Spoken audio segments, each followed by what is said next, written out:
So we're heading back to the New Globe Centre here in Brisbane.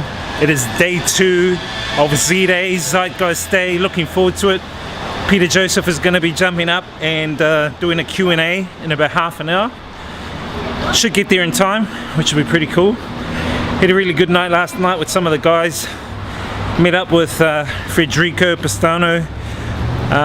He's the guy that wrote the book Robots Will Steal Your Job, but that's okay. Check that out. Really good, informed guy, and some good discussions last night actually with him. Yeah, questioned him on a couple of things. So everyone learned a bit of something last night, so it's good to have good discussions with different types of people that you come across in society. Anyway guys, New Globe Centre is where it's happening today. Day number 2, Zeitgeist Day. Looking forward to it. Beautiful day here in Brisbane as well. Fortitude Valley definitely going off. Anyway guys, need to cross this road.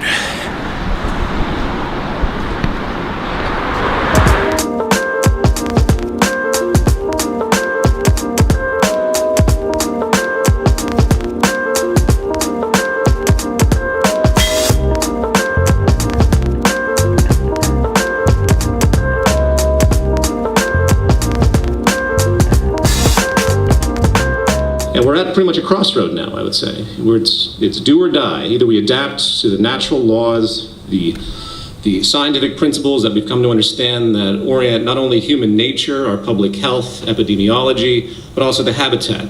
And that's really, I think, to me, what the core of the Zeitgeist movement is about. You have to have an accepted infrastructure that people want to be part of. So we know we have Z-Days, we have the Media Festival. If people know that the structure is there, it should be a self-fulfilling prophecy. The logic should be there.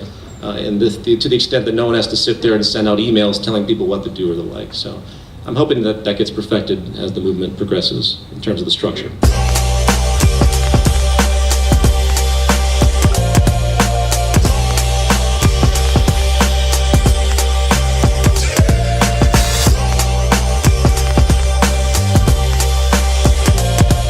Of course, we're on the second day now of the Zeitgeist Festival, and this is the biggest one I've ever been to. Very exciting to be here in Brisbane. A lot of us, of course, come over from New Zealand for this, and my presentation is talking about the New Zealand Money-Free Party, where we have a lot of mileage now. We've had a lot of traction, and we have a great presence in New Zealand that I think most of the other money-free movements don't have. You know, they're activist organisations, protest organisations, awareness-raising organisations, but they haven't been on a public stage presenting this kind of material to ordinary people. And so that's what I'm going to talk about. And what I really want to do is enthuse the people here who of course already know about resource-based economics. We're not starting from the bottom as I usually am with audiences. These people are 3/4 of the way there already. They're fully committed, they know what we're talking about. What I really want to provide for these guys is the confidence that I think we've got from our experience of taking this material public. And there's a very common misconception, that this material is alien to ordinary people in the street, that it's foreign to the mainstream, and that there's going to be some sort of resistance. And actually, from our experience of taking this to the mainstream, there is not resistance. You know, that's a complete fallacy. And actually, although people have their brand new Mercedes and their big TVs and they're working harder than ever and they're more acquisitive, etc., inside they're changing, but you don't see it on the outside. So we live in our little Facebook bubbles where we surround ourselves with people that generally agree with us, and we tend to think of other people as them, as alien to us, and that they're somehow separate and different from us. And of course, when you actually break through that completely false barrier and actually physically get up close and meet people, you find that they're just the same as us. They have the same fears, the same ambitions, and the same human needs. At the end of the day, we're all human beings. And what we found in sharing this material with completely ordinary mainstream audiences is that actually they are much nearer to there than we ever thought. And it's the Facebook bubbles that make us think of them as different to us that stop us seeing the potential of the people that are already in those positions. We can only see a few steps ahead, not the entire 10,000 steps. So as we take each few steps, we plan out what the next ones are. And hopefully, at the end, we arrive at a more abundant, connected, enjoyable future. Thank you. this image has been very powerful, if not for all of us, for the great majority, I guess.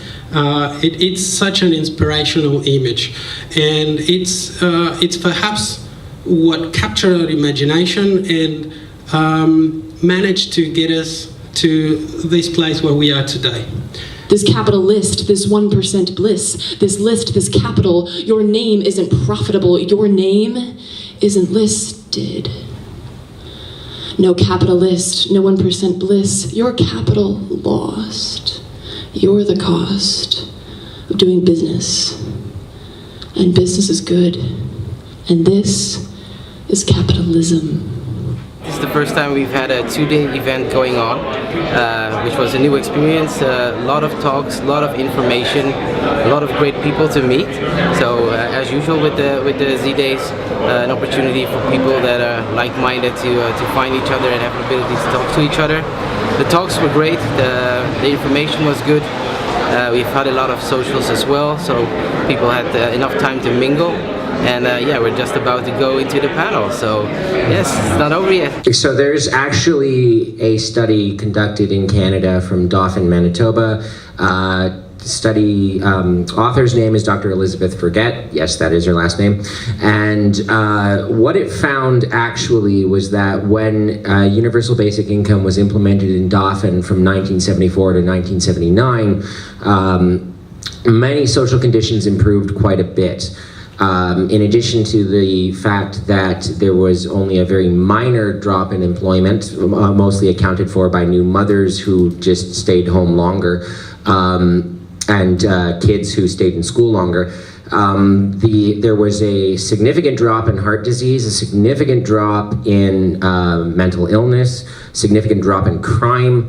So I agree that a universal basic income is not enough.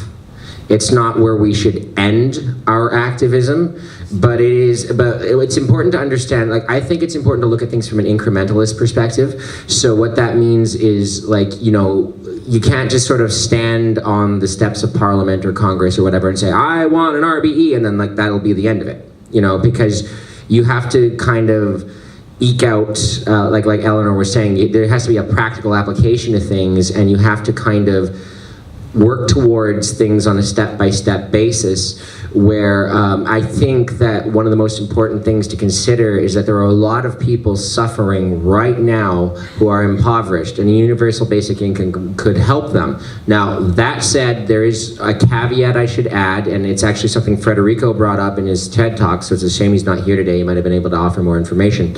But Federico mentioned the problem of rent. So if, let's just hypothetically, your universal basic income is $1,500 a month, what's to stop landlords from just raising all of their prices by $1,500 a month? I don't know. I don't know all the kinks of how a universal basic income could work, but I do know that there is sound science to show that there are ways that it can make life better, so we shouldn't completely veto it. We're doing a group photo, guys. We're doing a group photo. So great turnout, guys. Z-Day 2017. Everyone's just crowding outside. We just finished having a massive group photo. That's it. Z-Day 2017 global event is over now. I'm now going to go and look for Peter Joseph. I need to do one quick interview with him. Awesome.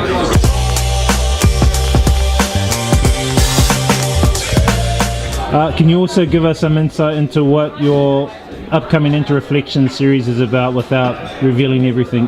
Well, Interreflections is a journey, a fictional journey through time that basically takes us from today to about 150 years in the future, where things have completely changed. And over the course of 3 films, I'm going to try and through gesture, it's kind of a mixed genre film, so there's a sci-fi element, there's a drama element, there's of course a documentary element, there's even a horror element, there's a satirical element, so it's slightly experimental, but the goal is to try and get people to be rattled a little bit, and then to have a view of future hindsight when they think about what's happening now. You know, the old phrase, hindsight is 20/20.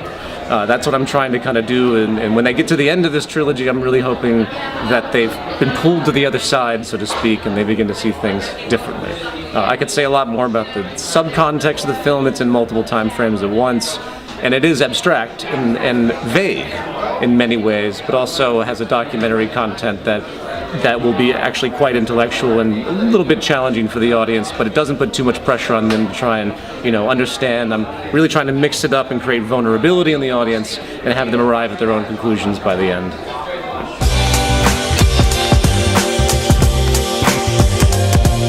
It's a pretty awesome day, Z-Day. We're about to go and get some dinner right now. The event's finished. Time to get some dinner, chillax a bit, do some video editing. Successful weekend, guys.